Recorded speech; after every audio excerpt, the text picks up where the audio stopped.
지금 이더리움 관련돼서는 이더리움의 이자 수익을 극대화시킬 수 있는 또 예치 프로그램들이 또 많이 나오거든요. 그런데 비트코인은 아직 그런 게 좀 많지는 않습니다. 이런 증권사나 기존 금융권에서 ETF 상품을 만드냐고 봤을 때 저는 대형 거래소들이 가져가는 그런 엄청난 거래량을 나눠 갖자고 하는 그런 느낌으로 보고 있거든요. 그래서 이렇게 시장의 어떤 문이 열리는 단계라고. 네. 근데 이게 네네. 어떻게 보면은 이제 작가님이랑 이제 대화를 나눠보면은 뭔가 막 너무 조급하게 뭔가를 막 그렇게 타이트하게 한다기보다는 이 프로젝트를 좀 제대로 이해하기 위해서는 네. 어느 정도 일단 거리도 좀 두고 네. 시간적인 거리도 두고 그렇게 좀 네. 계속해서 접근을 하는 부분들이 굉장히 좀 인상 깊은데 그렇게 했을 때 뭔가 하나 이제 가장 중요한 포인트에서 네. 아 뭔가 진짜 탁 끌리는 뭔가 네. 이거는 뭔가 투자할 만한 가치가 하다 그런 것들이 딱 들어오는 그런 것들 어떤 것들이 딱 있을까요? 그거를 제일 쉽게 알 수 있는 방법을 또 책으로 쓰셨더라고요. 슈퍼코인이 지금 말씀하시는 것, 저는 이제 작가님 책을 꼭 사서 볼 건데요. 저는 이제 아까 말씀드렸지만 처음에 느낌이 이해가 되는 부분이 있잖아요. 봤을 때 직관적인 게, 그러니까 제가 제일 중요하게 보는 포인트는 결국엔 뭐 제 개인적인 것도 좋지만 대중들이 좋아할 만한 것, 대중들이 앞으로 열광해서 들어올 만한 대중들의 심리를 좀 읽어야 된다 생각을 하고요. 그래서 그동안 사람들이 좋아했던 프로젝트들의 좀 공통점을 많이 좀 찾으려고 노력을 했고, 그래서 기본적으로는 이제 팬덤 자체가 어느 정도는 좀 형성이 돼 있는 것들이 좀 유리하고, 또 프로젝트 자체에서도 되게 활발하게 뭔가를 어필하는 프로젝트가 물론 그걸 사기라고 볼 수도 있지만 그게 실제로 잘 되는지 확인할 수가 있습니다. 여러 가지 방법으로. 그렇죠. 이런 식으로 검증을 해가면서 활발하게 좀 액티브하게 운영되는 그런 프로젝트에서 좀 더 기회가 있지 않을까 이렇게 생각을 합니다. 어떻게 보면 맞습니다. 이게 커뮤니티의 어떤 그런 활성도라든지 네. 그리고 많은 분들이 뭐 이렇게 소문난 잔치에 먹을 것 없다거나 너무 많이 네. 막 회자되면은 인기가 없을 거라고 생각하는데 사실 크립토 시장은 반대로 가는 경우가 그렇죠. 많죠. 그렇습니다. 훨씬 네. 더 뭔가 떠들썩하면 진짜 더 먹을 게 있는 약간 그런 것들이 네. 많이 있는데 그것들이 이제 일어나기 직전 그 전부터 벌써 그것들을 좀 네. 발견해서 계속해서 좀 네. 가지고 가시는 그런 전략이라고 네. 할까요? 그리고 또 좀 제가 중요하게 보는 거는요. 유료 자료들이 많긴 한데요. 유료가 아닌 사이트에서도 이제 어떤 프로젝트들이 프리 A 단계부터 시드 단계부터 어떤 기업, 어떤 투자회사가 투자했는지 확인할 수 있는 사이트가 있습니다. 네. 공짜 사이트도 있고요. 네. 그러면 이제 그런 걸 확인했을 때 처음에 저는 이제 기본적으로는 어떤 코인을 투자할 때 보통 한 달에서 두 달 정도 봅니다. 그래서 급등장에 투자는 못 해요. 조용할 때 해야 되니까요. 그래서 그렇게 좀 오랫동안 보는데 어떤 투자자들이 붙는 게 만약에 보인다. 그러면 그거는 투자자들이 들어오는 데는 분명히 이유가 있을 거라고 생각하거든요. 대형 투자 기관들이. 그래서 그런 부분도 조금은 참고할 만하지 않나. 현재 지금 많이 받은 투자가 아니고 만약에 추가되는 게 있다면 그런 사이트에 대한 부분도 또 기회가 되면 공개를 또. 근데 이게 또 영업 비밀이 될 수 있기 때문에 좀 네. 조심스럽긴 한데요. 네, 조금만 네. 공개해 주시면 구글 쪽에 구글에 또 서치해도 나오긴 나옵니다. 근데 네. 좀 숨겨져 있죠. 네, 또 그건 또 기회가 되면 또 네. 공유하면 좋을 것 같습니다. 다음에 또 초대해서 여쭤보도록 하겠습니다. 네. 네, 그러면 이제 아까 수익 실현을 갖다 앞에서 이제 말씀을 주셨습니다. 어떻게 네. 보면 알트코인 투자는 수익 실현이 너무 중요한데 네. 이게 이제 작가님도 처음에는 뭔가 그 더 가고자 하는 그런 것들 때문에 수익 실현에서 이제 템포가 느려지는 그런 것들을 좀 말씀 주셨는데 네. 지금은 이제 어느 타이밍에 어떻게 하시는지가 궁금합니다. 저는 이제 포트폴리오를 많지는 않지만 몇 개로 가른다고 했잖아요. 근데 네. 그때 수익 실현에 대한 부분도 생각을 하고 포트폴리오를 짭니다. 그래서, 처음부터. 네. 그래서 조금은 제가 조금은 단기로 수익 실현을 해야 될 게 있고 저는 스테이킹을 좀 적극적으로 활용하는 편입니다. 그래서 스테이킹을 활용하는 게 스테이킹이 다 기본적으로 많이 지분 증명이 너무나 흔한 프로젝트의 어떤 한 방식이잖아요. 네. 그래서 큰 수익을 부가적으로 얻는 용도라기보다는요. 제 수익화를 할 때 어떤 프로젝트들은 어떤 이자로 나오는 어떤 스테이킹 수익 부분을 매도를 해가면서 조금 제 매도 욕심을 좀 줄일 수도 있고 제 타이밍을 제가 주도적으로 끌고 갈 수 있기 위해서 네. 특정 부분은 스테이킹 할 수 있는 거 위주로 분명히 구성을 하고요. 또 특정 부분은 절대 안 팔 거. 그래서 비트코인 같은 거라든가 뭐 제가 생각했을 때 이거는 모아가야 괜찮겠다. 그리고 이게 어떤 인프라로서 이 시장이 계속 사이클이 바뀌고 옮기들 이렇게 하더라도 쭉 살아남을 것 같다. 저는 이더리움도 그 중에 들어간다고 생각은 합니다. 가격이 오른 것과 상관없이요. 그래서 그런 프로젝트들을 또 처음 포트폴리오 짤 때부터 이렇게 수익 실현을 염두에 두고 짜고 있습니다. 잘 알겠습니다. 자, 그럼 결국은 그런 수익 실현을 통해서 또 더 하락장에 오면 비트코인을 더 추가적으로 매집해가는 전략을 생각하고 계신 건가요? 결국은? 네, 맞습니다. 제가 했던 좀 특징 중에 한 개가요. 그 수량에 집중을 하는 부분이 있습니다. 그래서 제가 이제 7이나 8을 참 좋아합니다. 네. 그래서 그게 뭐 미심적인 것도 있긴 한데요. 네. 그렇게 하는 이유가 있습니다. 그래서 만약에 10을 모으잖아요. 100, 1000, 만을 모으면요. 그 코인과 사랑에 빠집니다.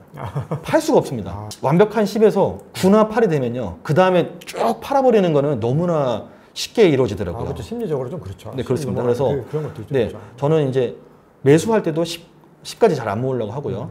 그래서 팔 때도 마찬가지인데요. 제가 7이나 8을 모으면요. 저는 애초에 선택하는 단계부터 이 5 부분은 이 장이 끝날 때까지 가져간다.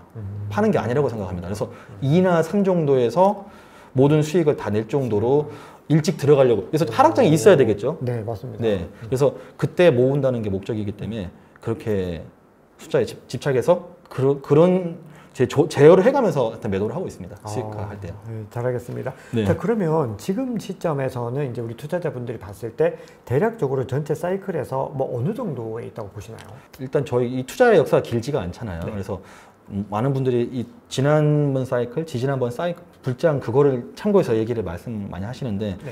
또 뒤에서 나오겠지만 이제 현물 ETF가 또 미국에서 출시가 되면서 기관 투자가 너무 많이 들어왔고 변수가 너무 많이 생겼다고 생각을 합니다. 네. 그리고 또 많은 분들이 아시듯이 이제 그 반감기로 인해서 줄어드는 물량 자체가 줄어들었잖아요. 네. 그래서 6개가 줄었다가 이제 3개가 줄었잖아요. 네. 3점 몇 개가 이제 그렇게 주는 시기니까 그 반감기의 영향도 분명히 줄어들고 있다고 보고 있고 네. 그래서 이제 과거의 어떤 기준을 갖고 얘기하기는 좀 어려울 것 같고요. 네. 오히려 저는 이제 앞으로 이 사이클이 이렇게 작은 사이클이 계속 연결되면서 우상향할 거라고 봐요. 그래서 그렇게 보고 있기 때문에 네. 지금의 어느 정도의 위치인지를 말한다고 하면 저는 또 알트코인 위주로 하는 사람이기 때문에 네. 알트코인 각각의 프로젝트마다 다를 거라고 생각하고요. 그렇죠, 다르죠. 알트코인 기준으로 생각하면 저는 아직 뭐 상승장이라기보다는 약간 이렇게 시장의 어떤 이렇게 문이 열리는 단계라고 그럼 아직까지는 굉장히 좀 네. 초기로 봐야 된다라는 말씀이신 건가요? 네, 뭐 개별 프로젝트마다 다 입장이 다르겠지만 전반적인 알트코인 시장에서는 그렇다고 봅니다. 그리고 비트코인 같은 경우는 뭐 그래프 분석을 하시는 분들이 많은데 앞으로 올라갈 부분이 많지 않을까요? 그럼요. 네. 저도 그렇게 생각을 합니다. 네. 자, 그러면 올해 하반기 코인 시장에 대한 전망도 하반기부터는 좀 약간 불리시한 흐름들 가져갈 수 있을 거라고 보시나요? 일단 저는 이 하반기 예상을 할 때 제일 중요한 게 한국 투자자들이 전 세계의 어떤 암호화폐 시장에서 어느 정도의 영향력을 가지고 있느냐가 중요하다고 생각을 해요. 네. 그래서 이 말씀 드린 이유가 과세 부분입니다. 그래서 올 말 안에 한국 투자자들은 수익을 완전히 수익 실현을 하고 내년부터 안 해야지라고 하시는 분이 참 많아요. 생각보다 많더라고요. 네. 어떻게든 연말에 투자를 끝내려고 하시는 분들이 대부분입니다. 근데 아시겠지만 업비트나 뭐 빗썸이나 우리나라 뭐 이런 거래소들의 거래량이 전 세계 상위권이잖아요. 최상위권인데 바이낸스에서 KYC를 아마 확인해 보면 한국인들이 상당히 많을 거라고 생각합니다. 저만 해도 바이낸스 아주 헤비하게 이용하는데요. 네. 그래서 한국인들이 어찌됐든 프로젝트를 개발하는 팀에서나 어떤 투자회사에서도 한국의 어떤 한국인들이 들어왔을 때 한국에다가 어떻게 보면 수익 실현을 하려고 하는 부분들이 많잖아요. 그래서 저는 되게 속상한 부분인데 네. 한국인 어찌됐든 그런 한국인들의 이런 과세에 대한 부분들을 분명히 인지하고 있을 거라고 저는 믿고 있고요. 네. 그러면 그런 세력들이 봤을 때 그런 기관들이 봤을 때 한국인들은 연말까지 오른 가격에 다 팔고 나가는 거를 자기들한테는 좋을 게 하나도 없지 않겠습니까? 그렇죠. 그래서 분명히 그거를 막는 쪽으로 이 약간 시나리오가 흘러가지 않을까. 그래서 생각을 제가 이제 그냥 개인 의견입니다. 대선이랑 금리 인하가 또 하반기 때 저는 있을 거라고. 대선 확정돼 있고요. 네, 대선 이제 11월 달에 있고요. 금리 인하가 그 전에 한 번이 분명히 있을 거라고 저는 예상을 하고 있어요. 네. 뭐 많이들 이렇게 예상하시는데 그때는 가격이 안 오르고 싶어도 오를 수밖에 없지 않겠습니까? 그렇죠. 그래서 그때 많이 오를 거라고 생각을 하고요. 이제 저는 대선 결과가 나오면 어느 분이 되든 가격이 많이 떨어질 거라고 봐요. 그러니까 지금 나오는 공약들도 청사진이잖아요. 그렇죠. 네. 근데 이거를 약속을 했으니까 지킬 거라고 하지만 정치인들의 약속을 어떻게 믿겠습니까? 그리고 미국에서는 암호화폐 전체 시총해봐야 금의 5분의 1밖에 안 되는데 그걸 제외한 대부분의 자산과 관련이 있는 대선 후보들이 대부분의 자산에 있는 그 의견을 이렇게 받아들이지 않고 암호화폐 쪽으로 이렇게 밀기는 힘들 거라고 생각을 해요. 물론 어떤 인프라적인 거나 법안 자체가 좀 좋아질 수 있지만 가격을 올릴 정도의 그런 걸 만들기 힘들 거라고 생각해요. 그래서 그런 부분이 있기 때문에 저는 대선 직후에 좀 떨어질 거라고 봅니다. 그래서 개인 투자자들은 많이 올랐을 때 못 팔고 많이 떨어져도 못 팝니다. 그래서 많이 올랐을 때 그러니까 대선 앞두고 그때는 11월 달이고 10월 말에 오를 거라고 예상을 하는데 그러면 연말까지 시간이 있잖아요. 데드라인이. 그럼 못 팔 거라고 생각합니다.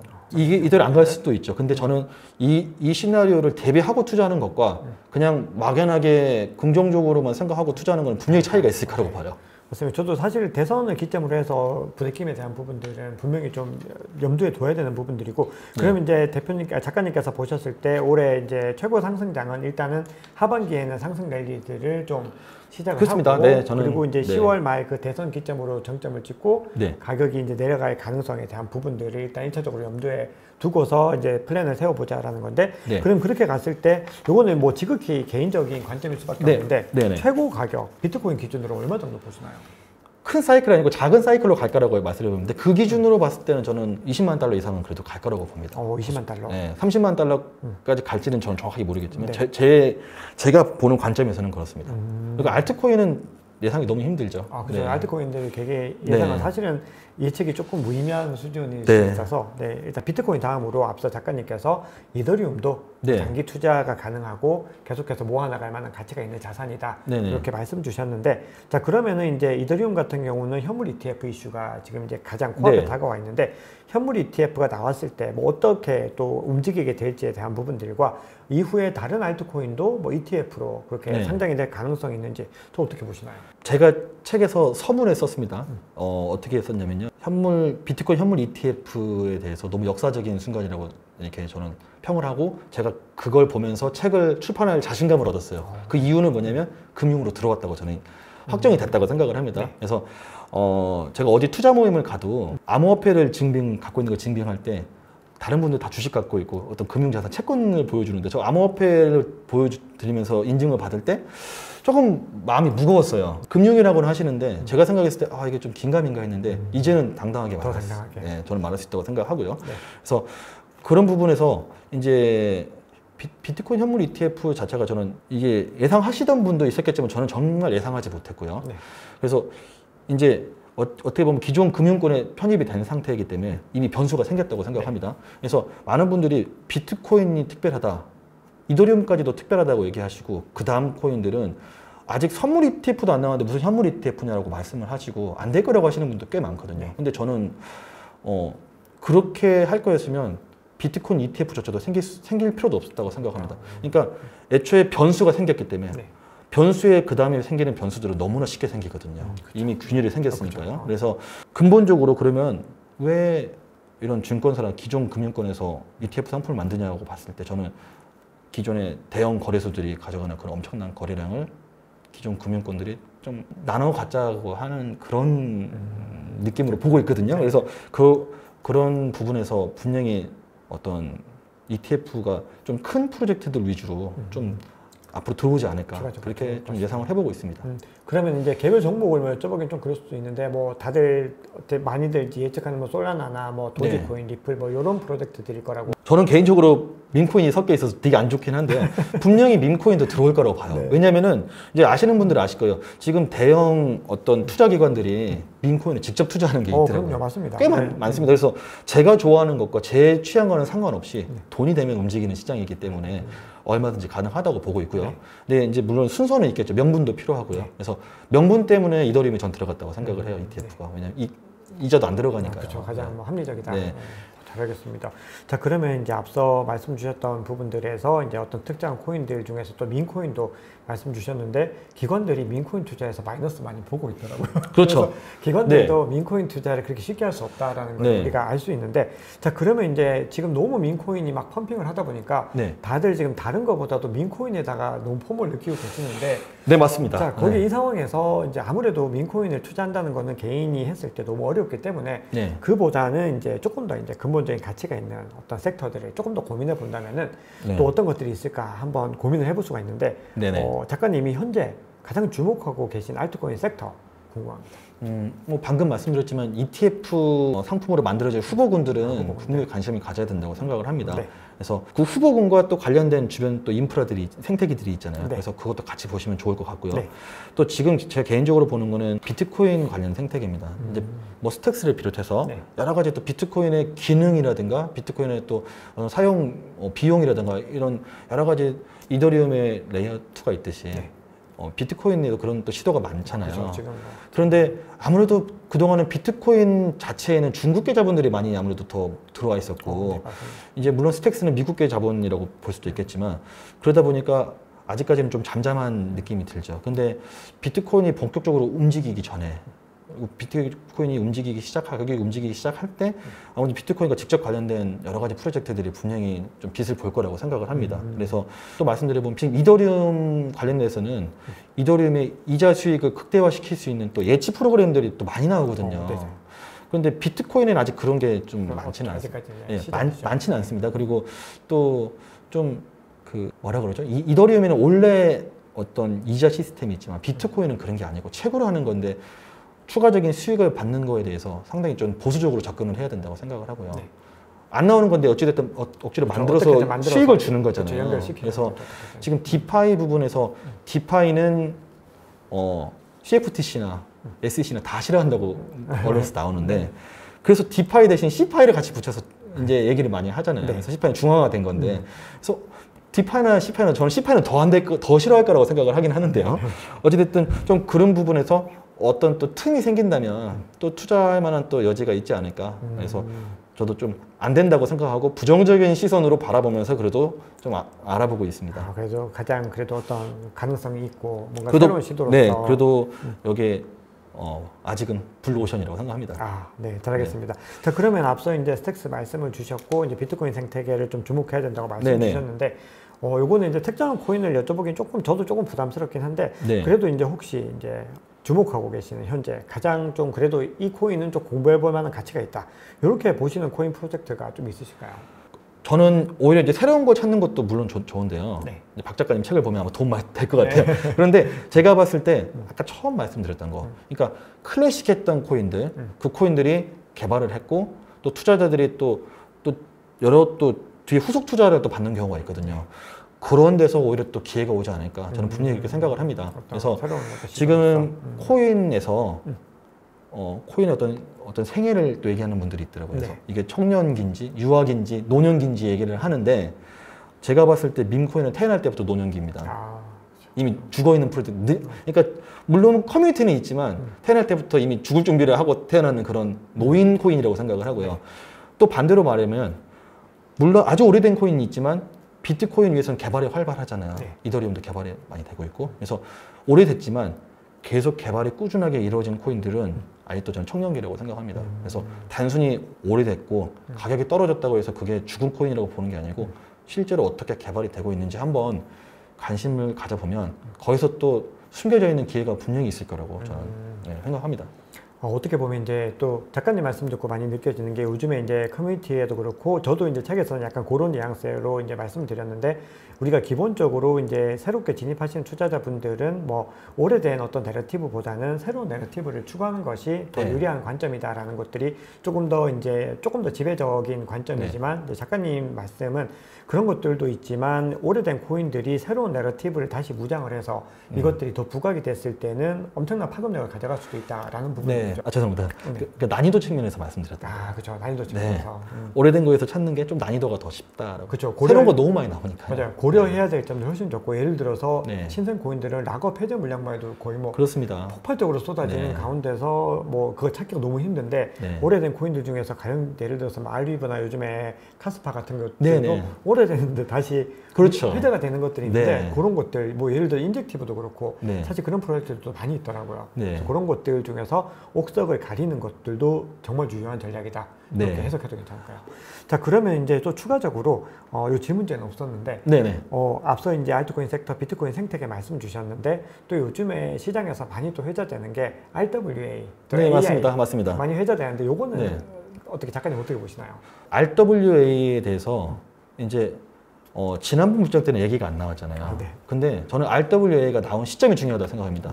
비트코인 현물 ETF가 통과되면서 RWA가 같이 나오잖아요. 블랙록과 함께 얘기 나오면서. 그래서 몇 개의 프로젝트들은 이제 어떤 미국 채권과 연결된 블랙록에서 비드를 만들었잖아요. 네. 그래서 그거를 블록체인이긴 하지만 거래소에 판매를 하지 않죠. 자기들끼리 이렇게 돌리는 어떤 그런 상품인데 그거를 블록체인으로 우리 거래소 시장으로 갖고 올 수 있게 중개해주는 프로젝트들이 좀 많이 나오잖아요. 네. 그것도 이제 RWA라고 하는데 저는 그냥 그거는 이제 미국 채권이라고 차라리 카테고리를 따로 했으면 좋겠어요. 왜냐면 그쪽으로는 많이 나올 수밖에 없다고 생각을 하고 그래서 뭐 부동산 중개하는 것과 저는 완전 별개로 봐야 된다고 생각을 합니다. 그래서 그런 프로젝트들은 너무 좋다고 생각하는데 또 이런 생각도 들어요.